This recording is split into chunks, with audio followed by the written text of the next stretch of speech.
The roar of the crowd shook the walls of the arena as Jake Collins stepped onto the sand. He was bleeding from a cut above his eye and his ribs ached from the last fight, but he was still standing. That was more than he could say for the 3 aliens he had already defeated today. The arena was the largest in the known galaxy. It could hold 2 million spectators, and today every seat was filled. They had come from 100 different worlds to watch the Tournament of Champions, an ancient competition where warriors fought for glory and wealth beyond imagination. Jake had not come for glory. He had come because his sister was dying on Earth and he needed 10 million credits to save her. The medical treatment existed. It could cure her completely, but it cost more money than Jake would earn in 10 lifetimes as a mercenary. When he heard about the tournament and its prize, he knew what he had to do. He sold everything he owned, bought passage to, and entered his name in the competition. The who ruled this world had laughed when they saw a human on the list. Humans were new to the galactic stage.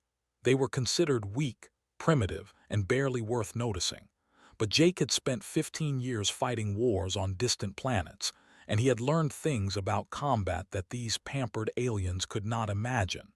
He had learned that size did not matter as much as speed. He had learned that strength meant nothing if you could not land a hit.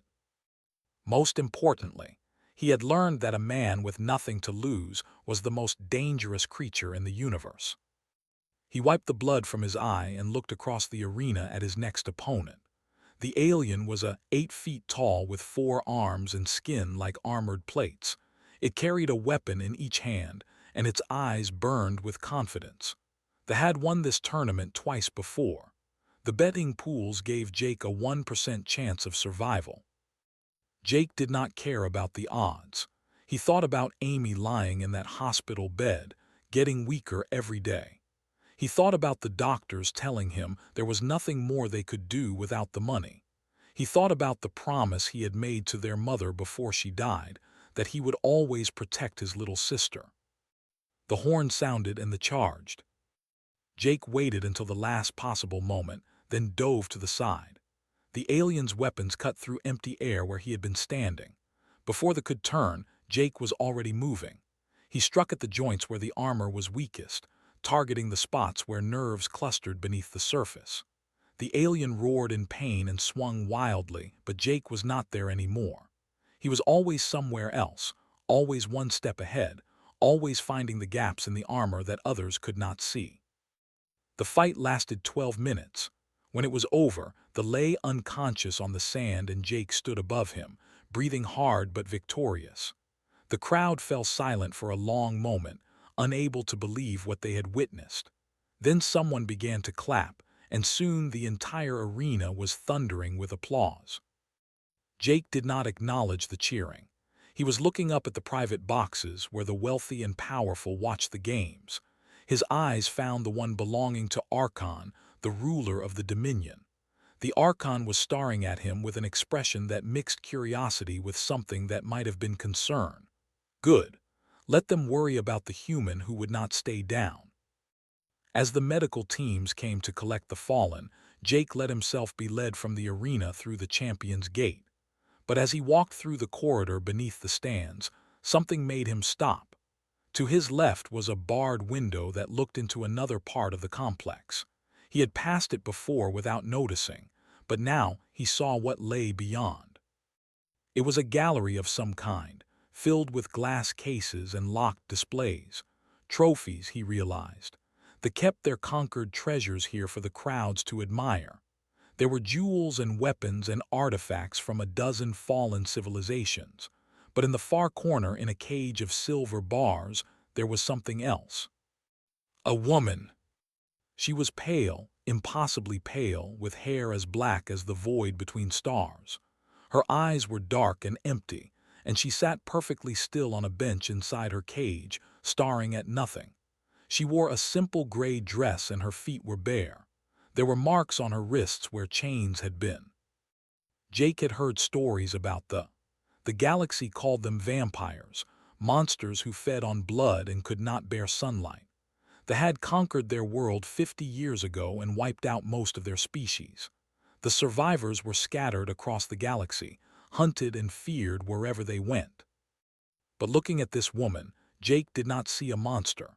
He saw someone who had been broken so completely that she had forgotten how to feel anything at all. He saw himself in the months after his mother died, when he had stopped eating and stopped sleeping and stopped caring whether he lived or died. He saw Amy in her hospital bed, waiting for a cure that might never come. The woman must have felt his gaze because she slowly turned her head toward the window. Their eyes met for a single moment. Then a guard shouted at Jake to keep moving, and the moment was gone. That night in the quarters they gave him as a semi-finalist, Jake could not sleep. He lay on a bed softer than anything he had ever known and stared at the ceiling, thinking about the choice that lay ahead. If he won tomorrow's final match, he would have the money to save Amy. 10 million credits, enough to buy her treatment and give her a normal life.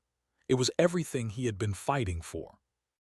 But he kept seeing those empty eyes in the silver cage.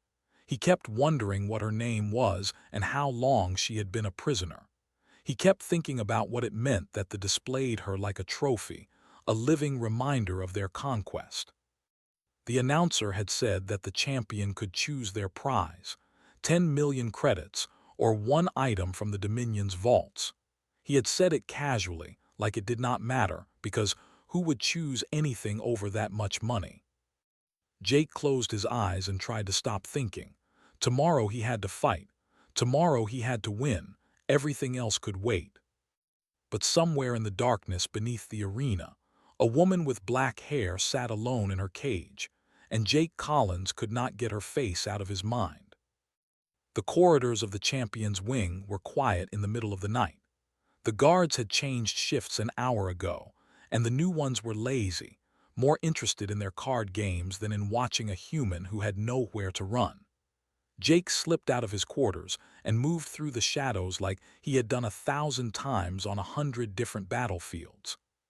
He did not know why he was doing this. He should have been resting for the fight tomorrow.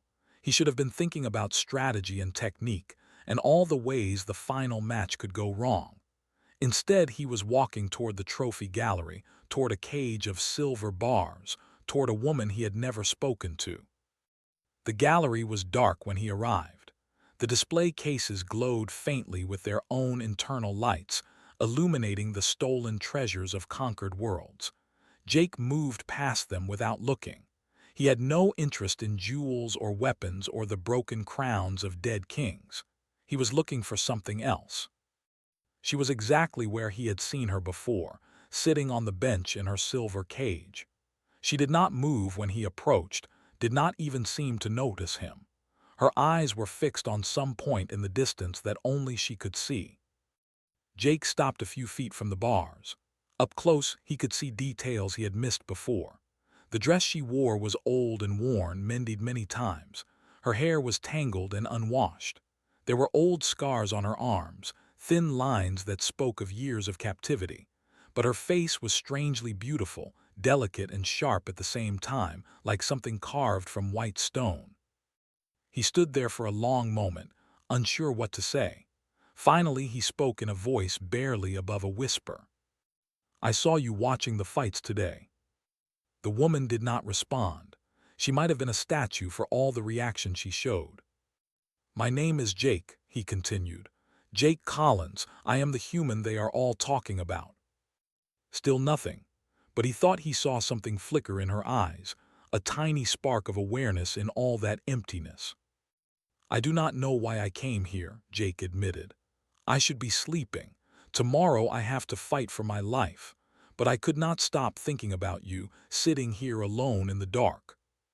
The woman finally moved. She turned her head slowly toward him, and for the first time he saw her face fully. She was younger than he had thought, maybe 30 years old by human standards, though with aliens you could never really tell. Her eyes were not black like he had assumed. They were a deep purple, the color of a bruise, and they held more pain than Jake had ever seen in another living being. "Why," she said. Her voice was rough from disuse, barely more than a croak. "Why would you think about me?" "I do not know," Jake said honestly, "but I do." The woman stared at him for a long moment. Then she laughed, a hollow sound that held no joy at all. "You are lying. Everyone wants something from the last princess. You want me to tell you where my people hid their treasures. You want me to give you secrets you can sell. I do not want any of that." "Then what do you want?" Jake thought about it. What did he want? He wanted to save his sister. He wanted to win the tournament and take the money and go home. He wanted to forget about this woman and her purple eyes and her broken laugh. But that was not the whole truth. "I want to know your name," he said. The woman went very still. For a moment Jake thought she would not answer. Then she spoke, so quietly he had to strain to hear. "Lyra, my name is Lyra. I was princess of the before the came. Now I am nothing but a trophy, a reminder of their great victory over the vampire monsters." "You are not a monster." Lyra laughed again, that same hollow sound. "You do not know what I am. You do not know what I have done to survive. The things they made me do, the blood they made me drink.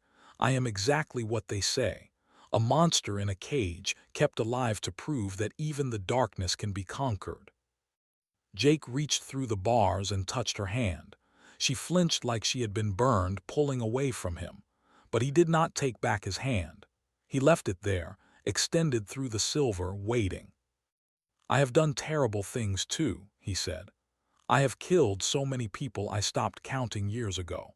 I have burned villages and destroyed cities and watched innocent people die because someone paid me to make it happen. If anyone in this galaxy is a monster, it is me." Lyra looked at his hand like she did not understand what it was, like she had forgotten that people could touch each other without causing pain. "Then why," she whispered, "why are you here? What could you possibly want from me?" "Nothing," Jake said. "I do not want anything from you. I just wanted you to know that someone sees you. Not a trophy, not a monster, just a person who has suffered more than anyone should have to suffer." Very slowly, like she was approaching something that might bite her, Lyra reached out and touched his fingers. Her skin was cold, colder than anything Jake had ever felt, but he did not pull away. He let her touch him, let her feel the warmth of human blood running through his veins. "You are strange," Lyra said. "Humans are strange. You have only been in the galaxy for a few decades and already you think you understand everything." "I do not understand anything," Jake admitted. "But I know what it feels like to be alone, and I know what it feels like when someone shows you kindness for no reason at all." They sat together in the darkness for a long time, not speaking, just existing in the same space. Finally, Lyra pulled her hand back and wrapped her arms around herself. "You should go," she said. "Tomorrow you fight for your prize, 10 million credits, enough to buy anything you want. Do not waste your thoughts on a dead woman in a cage." Jake stood up, but he did not leave immediately. He looked at Lyra, at her purple eyes and her tangled hair and her wrists, and he felt something shift inside his chest. Something he could not name and did not want to examine too closely. "You are not dead," he said. "Not yet." Then he turned and walked away, leaving Lyra alone in her silver cage, staring after him with an expression that might almost have been hope. The grand arena of had never been so crowded. Every seat was filled and millions more watched from screens across the galaxy. This was the final match of the Tournament of Champions, and for the first time in history, a human had made it this far. The betting houses had gone mad trying to set the odds. Nobody knew what to expect from the small, soft creature who had somehow defeated every opponent they threw at him. Jake Collins stood at the entrance to the arena floor, waiting for the gates to open. His body was a map of bruises and cuts from the previous days of fighting. His ribs were wrapped tight with bandages, and every breath sent pain shooting through his chest. He had not slept more than 2 hours the night before, and those hours had been filled with dreams of purple eyes and silver cages. He thought about Amy back on Earth, counting the days until her brother came home with the money that would save her life. He thought about the promise he had made to their dying mother. He thought about all the reasons he had to win this fight. Then he thought about Lyra. The gates opened and Jake walked out into the light. The crowd exploded with noise, a mixture of cheers and jeers, and sounds that human ears could not properly interpret. He ignored all of it. He focused on the far side of the arena, where another gate was opening to reveal his final opponent. The creature that emerged was the stuff of nightmares.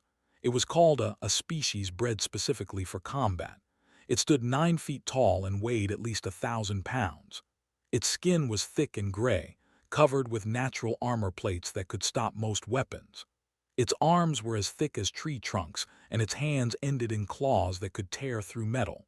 They called this one Skull Crusher, and it had won the Tournament of Champions for the past 3 years in a row.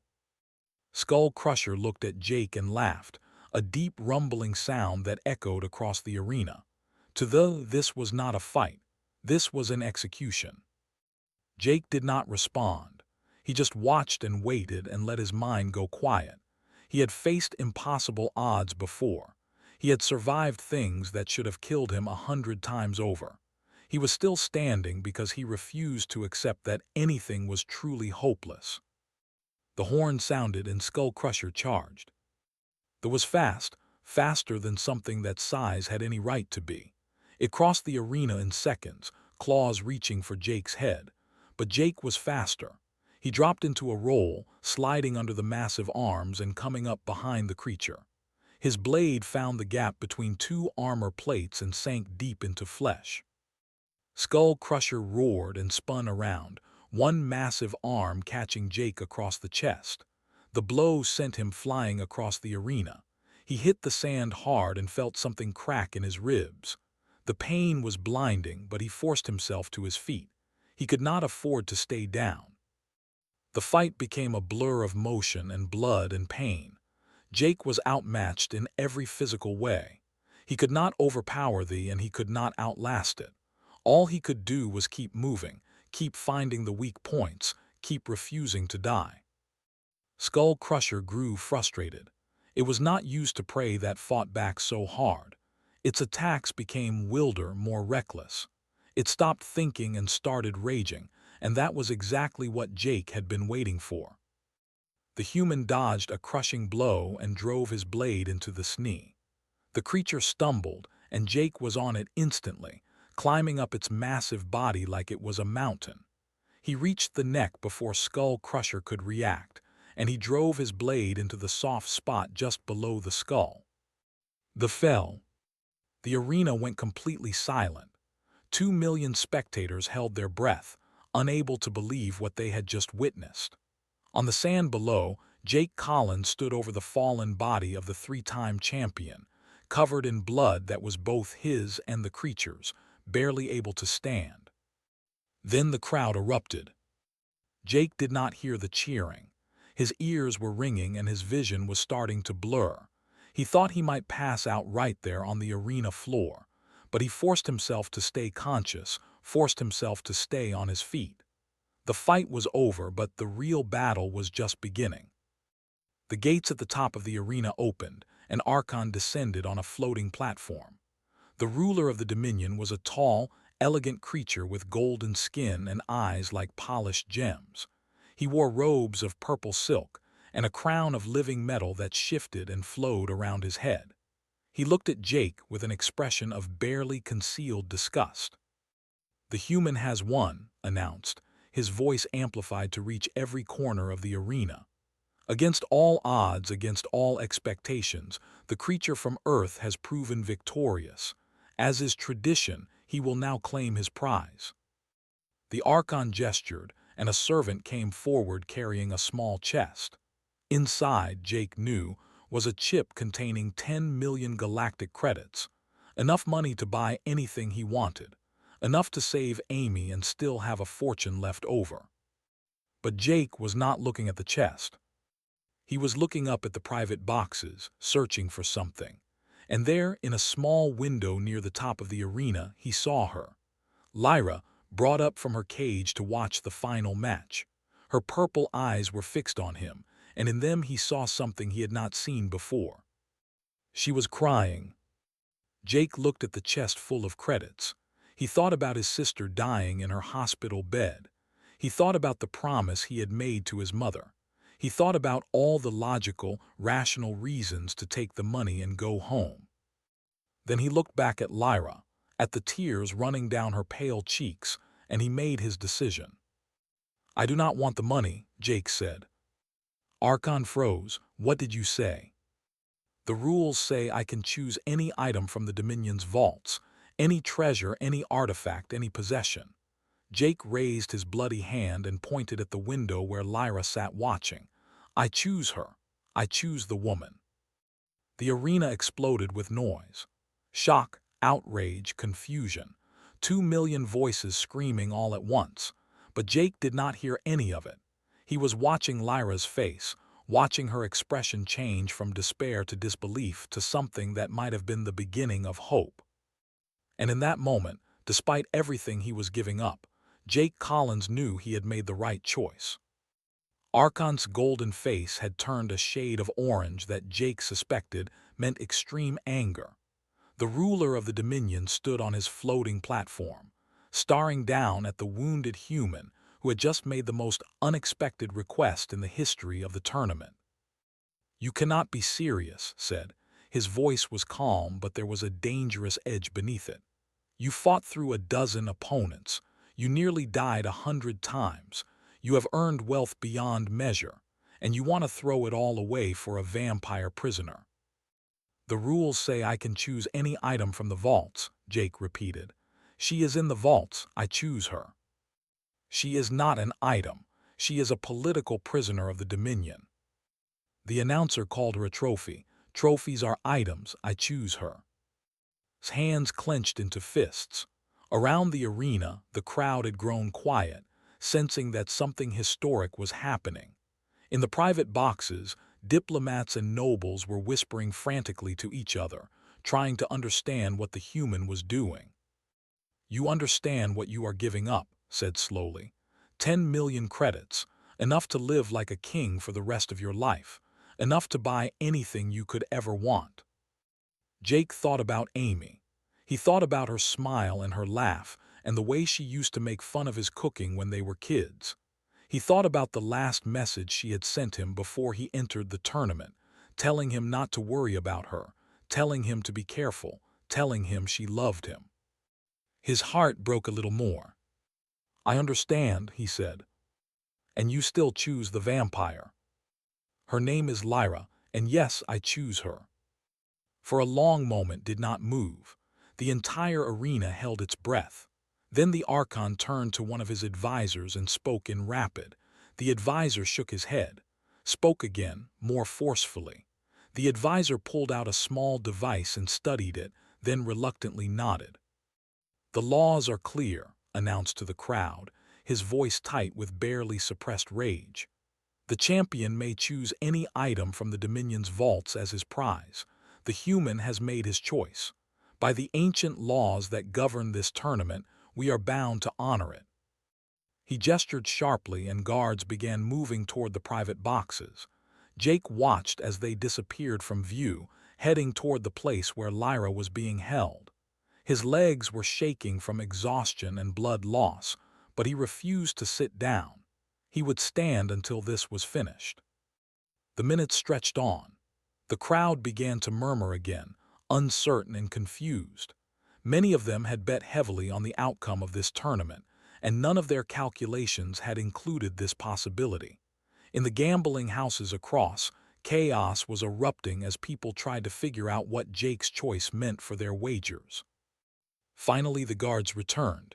Between them walked Lyra. She was still wearing the same gray dress from the cage, still barefoot and unkempt. But something had changed in her face. The emptiness was still there, but beneath it Jake could see something stirring. Something that had been dead for a very long time, trying to remember how to live.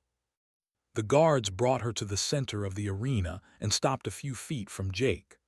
Lyra looked at him with those purple eyes, and he saw that she was trembling.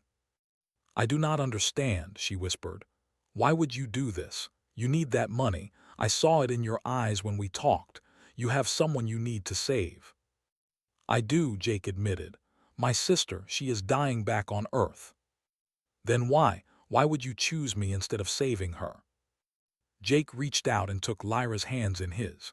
Her skin was cold, so cold, but he held on anyway. Around them, 2 million aliens watched in stunned silence.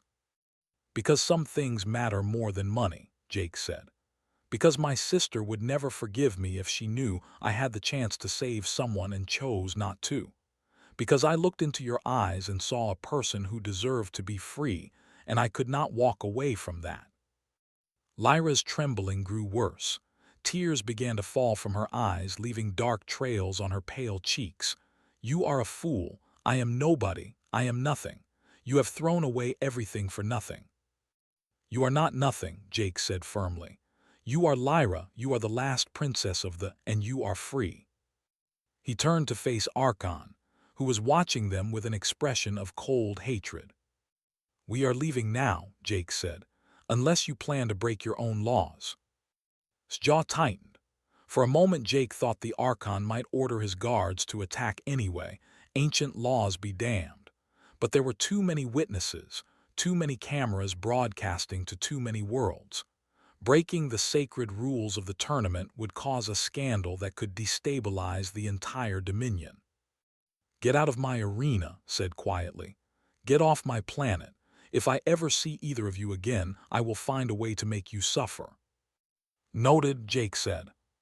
He put his arm around Lyra's shoulders and began to walk toward the champion's gate. She leaned against him, still trembling, still crying silently.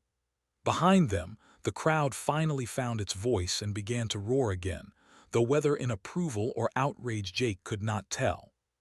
He did not care. They walked through the gate and into the corridor beyond. They walked past the trophy gallery where Lyra had spent so many years in her silver cage. They walked through the champion's wing and out into the spaceport where ships from 1,000 worlds came and went. Jake had just enough money left to buy 2 tickets on a transport heading toward human space. It would be a long journey, cramped and uncomfortable. And at the end of it, he would have to find a way to explain to Amy why he was coming home empty-handed. But as he helped Lyra onto the ship, as she looked at the stars through the viewport with an expression of wonder and fear and hope, Jake knew that he had done the right thing. Some things were worth more than 10 million credits. Some things were worth everything. 6 months had passed since the tournament on. Jake stood on the porch of a small house on a colony world called New Haven, watching the sun set over fields of golden grain. The sky was painted in shades of orange and pink, and the air smelled of earth and growing things. It was peaceful here, far from the wars and arenas and blood-soaked sands of his old life. Behind him, the door opened and Lyra stepped out. She looked different now than she had in the cage. Her hair was clean and brushed, falling in dark waves around her shoulders. She wore simple clothes that actually fit her. The scars on her wrists were still there, would always be there, but she no longer tried to hide them. They were part of her story, and she had decided to stop being ashamed. You are thinking about her again, Lyra said softly. Jake did not answer. He did not need to. Amy had died 3 months ago. The disease had finally taken her, just like the doctors always said it would. Jake had made it back to Earth in time to hold her hand at the end, to tell her that he loved her, to hear her final words. She had not been angry. She had not blamed him for choosing Lyra over the money. Instead, she had smiled and squeezed his hand and told him that she was proud of him. You did the right thing, Amy had whispered. You saved someone who needed saving. That matters more than saving me. Nothing matters more than you, Jake had replied, crying for the first time in years. Yes, it does, Amy had said. Being a good person matters more. And you are a good person, Jake, the best person I know. Do not ever forget that. Then she had closed her eyes and slipped away, and Jake's world had shattered into 1,000,000 pieces. Lyra had been there through all of it. She had stayed by his side during the funeral. She had held him when he broke down in the middle of the night, screaming at a universe that had taken everything from him. She had helped him pick up the pieces and start putting himself back together, one day at a time. They were not lovers. They were something else, something that did not have a name in any human language. They were two broken people who had found each other in the darkness and decided to keep walking together. "There is a message for you," Lyra said, holding up a small device. "It came through the relay this morning." Jake took the device and looked at the screen. The message was from a name he did not recognize, sent from coordinates deep in the outer territories. He opened it and began to read. His eyes widened. "What is it?" Lyra asked. "It is from your people," Jake said slowly. "The survivors. They heard about what happened at the tournament. They want to meet us." Lyra went very still. For a long moment she did not speak. Then she reached out and took the device from his hands, reading the message for herself. Jake watched her face as she read, watched the emotions flicker across her features, hope and fear and something that might have been joy. "There are others," she whispered. "I thought I was alone, I thought they had killed everyone, but there are others." "More than you might think," Jake said. "According to this message, there are thousands of scattered across the galaxy. They have been hiding, surviving in the shadows. And when they heard that a human freed the last princess from captivity, they decided it was time to come out of hiding." Lyra looked up at him with tears in her purple eyes. "They want to meet you. They want to thank the human who gave one of their own her freedom." "They want to meet us," Jake corrected. "You are still their princess. They need you to lead them." "I do not know how to lead anyone. I have been a prisoner for so long. I have forgotten how to be anything else." Jake put his hands on her shoulders and looked into her eyes. "You have not forgotten. You have just been waiting for the right moment to remember. This is that moment, Lyra. Your people need you, and I will be right beside you every step of the way." They left New Haven the next week on a ship that Lyra bought with credits she had earned working at the local clinic. Her medical knowledge, gained from centuries of tradition, had proven valuable on a colony world with limited resources. She had saved lives, earned respect, found a purpose beyond simply surviving. The journey to the outer territories took 3 weeks. When they arrived, they found a gathering unlike anything Jake had ever seen. Ships from a dozen different systems, all carrying refugees who had come to meet the princess they thought was dead and the human who had freed her. They welcomed Jake like a hero. They offered him titles and honors and a place among their people. He turned down most of it, accepting only their friendship and their gratitude. He did not need titles. He did not need to be celebrated. He just needed to know that his choice had mattered. On the last night of the gathering, Jake and Lyra stood together on the observation deck of the largest ship, watching the stars drift slowly past. "Among my people," Lyra said quietly, "there is a word for someone who chooses honor over gold, someone who sees a stranger suffering and decides to help, even when it costs them everything. We call them Nightwalkers because they carry light into the darkness where others fear to go." Jake smiled. "Humans have words like that too. We call them heroes." "You are not a hero," Lyra said. "You are something better. You are a good person, the best person I have ever known." She leaned against his shoulder and Jake put his arm around her. They stood there together, two survivors of different worlds, watching the stars turn overhead. "The galaxy is afraid of humans," Lyra said. "They think you are dangerous because you are aggressive and unpredictable. They think you are a threat because you adapt too quickly and fight too hard." "Are they wrong?" Jake asked. Lyra smiled, and it was the most beautiful thing Jake had ever seen. "They are completely wrong," she said. "Humans are not dangerous because of how they fight. Humans are dangerous because of how they love, because they will sacrifice everything for someone they barely know, because they see a stranger in a cage and cannot walk away."